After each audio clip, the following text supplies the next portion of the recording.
ओसंडून वाहणारं हे धरण मराठवाड्यातील धाराशिव जिल्ह्यातलं सर्वात मोठं धरण आहे आणि हे धरण 100% क्षमतेने भरलंय।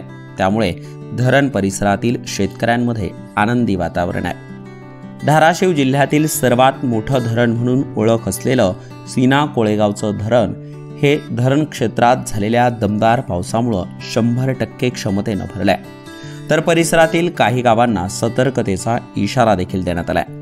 सीना कोळेगाव धरण हे 100% क्षमतेने भरले असल्यामुळे परिसरातील आवाटी, भोत्रा, रोसा, मुंगशी व सीनाकाठच्या गावातील सर्व गावकऱ्यांना सतर्कतेचा इशारा संबंधित विभागाकडून देण्यात आलाय। सीना कोळेगाव प्रकल्प, तालुका परंडा, जिल्हा धाराशिव। सदर प्रकल्पाच्या जलाशयास कल्याणसागर असे नाव आहे। सदर प्रकल्प महाराष्ट्र कृष्णा खोरे विकास महामंडळ पुणे अंतर्गत मुख्य अभियंता विप्र जलसंपदा विभाग पुणे, अधीक्षक अभियंता धाराशिव पाटबंधारे मंडळ धाराशिव यांच्या अंतर्गत असून सदर प्रकल्प कृष्णा खोरे विकास महामंडळ K5 झोनमध्ये आहे। सदर प्रकल्पाचे पाणलोट क्षेत्र 5569 चौरस किमी असून सदर प्रकल्पामध्ये 3 जिल्ह्यामधून 6 तालुक्यामधून पाणी येते। यामध्ये मेहकरी नदी, मिंचरणा नदी, कैतिकी नदी, नळी नदी, खैरी नदी, कानोळा नदी यामधून पाणी येते आणि सद्यस्थितीमध्ये या नद्यांच्या पाणलोट क्षेत्रामध्ये समाधानकारक पाऊस झाल्यामुळे सीना कोळेगाव प्रकल्प 100% भरलेला आहे।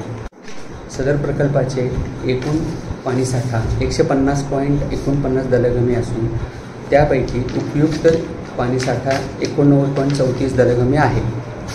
सदर प्रकल्पाचे एकूण सिंचन क्षमता 12,100 हेक्टर असून त्यापैकी परंडा तालुक्यातील 8,700 हेक्टर आहे व करमाळा तालुक्यातील 3,400 हेक्टर आहे।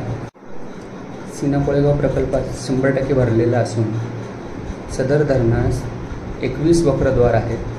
त्यापैकी 13 वक्रद्वाराद्वारे 4,108 क्युसेक विसर्ग नदीपात्रामध्ये सोडण्यात आला आहे।